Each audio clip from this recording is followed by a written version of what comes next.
स्वतंत्रता दिवस के अवसर पर माँ बेटी बाई पब्लिक स्कूल ग्राम घाटकोटरा में हमारे बीच भाई मुन्ना कुशवाहा जी, बाहर से आए सभी सम्मानित अतिथिगण, हमारे गांव के सभी सम्मानित बुजुर्गवार, सभी सम्मानित हमारे साथी, विद्यालय के प्रबंधक भाई ज्ञानेश कुशवाहा जी, अमित जी और सभी विद्यालय परिवार के सम्मानित शिक्षकगण, प्यारे बच्चों, कोरोना महामारी के बीच निश्चित रूप से पूरा देश और विश्व प्रभावित है और हमारा माँ बेटी बाई स्कूल भी प्रभावित है। नहीं तो बहुत अच्छा आज समारोह यहाँ होता। हम लोगों को ऐसी पूरी उम्मीद थी, विश्वास था और जिस दिन से माँ बेटी बाई पब्लिक स्कूल की नींव पड़ी है, प्रारंभ हुआ है, लगातार ऊंचाइयों की ओर ये संस्था बढ़ रही है। हमें बहुत गर्व है और हम धन्यवाद देना चाहते हैं भाई ज्ञानेश कुशवाहा जी और उनकी टीम को। 2 साल 3 साल पहले ज्ञानेश कुशवाहा जी ने मुझसे जब ऐसी चर्चा हुई तो हमसे बोले, भाई साहब ये सड़क कब बनेगी? तो हमने कहा बन जाएगी। तो बोले जब सड़क बनेगी उसके बाद हमारा विचार स्कूल चलाने का है। उस समय तो यहाँ पैदल आना भी बहुत मुश्किल था। हमने उनसे कहा कि आप निश्चिंत रहिए, बहुत जल्दी हम प्रयास करेंगे। और हमें ये खुशी है कि जैसे ही सड़क का निर्माण हुआ उन्होंने अपना वादा निभाया और इस गांव के लिए, इस पूरे क्षेत्र के लिए एक बहुत ही अच्छी तकनीकी, व्यवहारिक और हर प्रकार की शिक्षा देने का जो काम किया है, मैं निश्चित रूप से उनका शुक्रगुजार हूँ, उनका आभारी हूँ। वो आजकल कंपटीशन की भी बच्चों को तैयारी करा रहे हैं। एक एक पल का उपयोग, एक एक दिन का उपयोग इस क्षेत्र के विकास में, इस क्षेत्र में शिक्षा के प्रचार प्रसार में वो लगा रहे हैं। हम किन शब्दों में उनका आभार व्यक्त करें?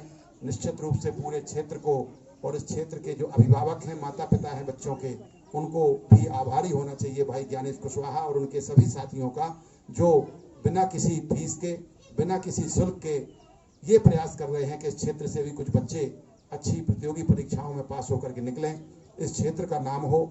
इस क्षेत्र के यदि कुछ बच्चे निकलेंगे तो निश्चित रूप से अन्य बच्चों को उससे प्रेरणा मिलेगी। आज स्वतंत्रता दिवस के मौके पर हम आप सबको बहुत बधाई देते हैं। हमारी देश की आज़ादी में जो शहीद हुए हैं उन सभी को हम श्रद्धा सुमन अर्पित करते हैं, नम आँखों से उनको श्रद्धांजलि देते हैं।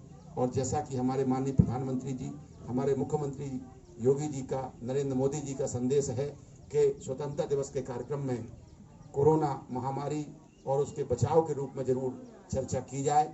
आप सब जानते हैं, निश्चित रूप से ये हम गांव वालों का सौभाग्य है कि अभी तक ग्रामीण क्षेत्रों में कोरोना का प्रसार नहीं हुआ है। इसका कारण आप लोगों का बहुत परिश्रमी होना है, आप लोगों का बहुत मेहनती होना है और निश्चित रूप से आपका परिश्रम, आपकी मेहनत, आपकी दिनचर्या, ये आपको कोरोना वायरस से लड़ने में मदद कर रही है। आपको और थोड़ा सा प्रयास करना है, सरकार के दिशा निर्देशों का भी पालन करना है।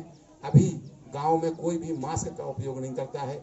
आप तौलिया डाले रहते हैं, तौलिया भी अपने मुंह पे अगर नाक पे लगाए रहें या मास्क अगर जो है लगाए रहें या अंगोछा लगाए रहें तो निश्चित रूप से आपकी भी सुरक्षा होगी और सामने वाले की भी सुरक्षा होगी। कहीं से भी जब आप आएँ, घर में साबुन से अच्छे से हाथ धोएं, भोजन करने के पहले हाथ धोएं, हर काम करने के पहले जरूर हाथ धोएं। बच्चों को भी समझाएं, घर में माताओं बहनों को भी समझाएं कि खाना बनाने के पहले अच्छे से हाथ धोएं। यदि आपने हाथ धोने का ये काम किया, मास्क लगाने का काम किया या तौलिया से मुंह ढकने का काम किया, जब भी आप बैठते हैं तो थोड़ा दूर दूर बैठें। हमारे कुछ साथी जो है समय नहीं कटता है तो ताश खेलते हैं, तो ताश भी थोड़ा दूर दूर बैठ के खेलेंगे तो कोरोना से बचाव होगा। क्योंकि हो ये रहा है, जान रहे हैं आप क्या है, जो लोग मास्क लगाए घूम रहे हैं, बचाव कर रहे हैं, इस समय देश में 2 तरीके के लोग हैं। कुछ लोग बहुत सावधानी बरत रहे हैं, बार बार हाथ धोते हैं, बार बार मास्क लगाते हैं, मुंह में हाथ नहीं डालते हैं, और कुछ लोग ऐसे हैं जो कुछ नहीं करते हैं। और दोनों एक दूसरे को बेवकूफ समझ रहे हैं। दोनों लोग, जैसे हम अगर लगाए और हम पूरी सुरक्षा कर रहे तो हम सोच रहे यार ये राव नहीं लगाए, ये बेवकूफ का घूम रहे, और राव सोच रहे हम तो कछु नहीं लगाए, ये बेवकूफ घूम रहे, ये फालतू में लगाए फिर रहे। तो ये स्थिति नहीं होना चाहिए। न आप उनको बेवकूफ़ समझो, न वो आपको बेवकूफ़ समझें। सब लोग बचाव करो। ये बहुत बड़ी महामारी है।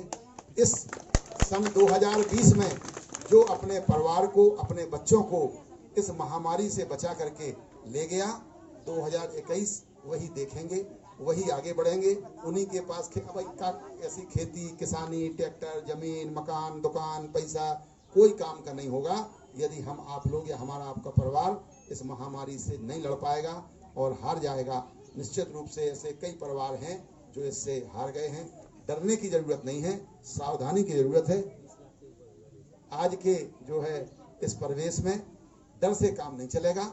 हिम्मत हमें रखना है, आपको हिम्मत रखना है, रोज उपाय करना है। गर्म पानी पीने में कुछ नहीं लगता, थोड़ा गर्म पानी पीजिए इस टाइम उस टाइम, काढ़ा बना के पीजिए। चाय पीना है तो तुलसी की पत्ती डाल लीजिए, काली मिर्च डाल लीजिए। ऐसी चीज़ों का अगर उपाय, एक आध नींबू दिन में काट के, हमारे यहाँ जैसे ज्ञानेश के यहाँ खूब नींबू है तो उसका उपयोग आसपास के लोग भी कर सकते हैं, स्टाफ के लोग भी कर सकते हैं। अगर खत्म हो गए होंगे तो व्यवस्था हो जाएगी। तो आप सबको प्रयास करना है और ऐसे ही हंसी खुशी से आगे बढ़ना है। इस घाटकोटरा गांव में जहां तक मुझे याद है, जो गांव वालों ने जिम्मेवारी हमारे स्वर्गीय पिताजी को सौंपी थी, हमारे बेटे को सौंपी थी। मैं पिताजी का प्रतिनिधि था और बेटे का प्रतिनिधि हूँ। उस नाते मैं बहुत जो है खुशी के साथ ये कह सकता हूँ कि जिस उम्मीद से, जिस मन से, जिस भाव से आपने जो जिम्मेवारी सौंपी थी, भले ही 6 महीने से कोरोना महामारी से पूरा देश लड़ रहा है, सब काम प्रभावित हैं, लेकिन इन 4-4.5 सालों में हमने ये प्रयास किया है कि घाटकोटरा गांव अन्य गांवों की तुलना में विकास के क्षेत्र में बहुत बेहतर हो और हमने करने का प्रयास किया है। कोई भी किसी भी गांव का, आसपास के 50-100 गांवों के लोग चाहे हमारे गांव में आके देख लें और चाहे हमारे गांव के लोग उन 100 गांव में जाके देख लें, निश्चित रूप से हम लोग उन सबसे बहुत बेहतर हैं। अब थोड़ा सा बेहतर आप लोगों को करना है, क्योंकि बिल्डिंग बनने से हमने ANM सेंटर बना दिया, आंगनबाड़ी सेंटर बना दिया, पंचायत भवन बना दिया, गौशाला बना दी, शमशान घाट बना दिया, स्टेडियम बना दिया, स्कूल बहुत अच्छे बना दिए, सड़कें बना दी, बिजली लगा दी। लेकिन इससे गांव आदर्श नहीं होगा। इससे गांव की सुविधाएं तो होगी, गांव का आदर्श होगा जब गांव के लोग आदर्श स्थापित करेंगे, जब हम शराब बंद करेंगे, जब हम जुआ बंद करेंगे, जब हम आपसी बेमनस्ता बंद करेंगे, जब हम माता पिता का सम्मान करेंगे, जब हम बहन बेटी माता का उनका सम्मान करेंगे, जब हम बच्चों को स्नेह देंगे, हम अपने भाई के बच्चे को भी अपना बच्चा मानेंगे, हम अपने पड़ोसी को भी अपना प्रिय मानेंगे, तब ये गांव आदर्श गांव होगा। और निश्चित रूप से जब ऐसा होगा तो बहुत दूर दूर तक ये खबर जाएगी। तो देखना है तो घाटकोटरा के लोगों का संस्कार देखो। जब हमारे गांव की बहन बेटी कहीं ब्याह करके जाएगी, वहाँ लोग कहेंगे ये घाटकोटरा की बेटी है, इसका वो देखिए। जब किसी गांव की बेटी हमारे यहाँ बहू बन के आएगी, वो रिश्तेदार आएंगे, वो देखेंगे घाटकोटरा का रहन सहन देखिए, निश्चित रूप से तब हमारा सपना साकार होगा, तब ये गांव आदर्श गांव बनेगा। हम आप सबको बहुत बहुत बधाई देते हैं, बहुत बहुत शुभकामनाएं देते हैं। ये स्वतंत्रता दिवस का पर्व हमारे आपके जीवन में बार बार आए। हम आज़ाद भारत में निवास करते हैं, हमारा देश आगे बढ़े, हम आगे बढ़ें, आप आगे बढ़ें। जय हिंद। इन सब का बहुत बहुत धन्यवाद भाई ज्ञानेश जी का, उनकी टीम का, उन्होंने हमें बुला करके मौका दिया, सम्मान दिया। धन्यवाद।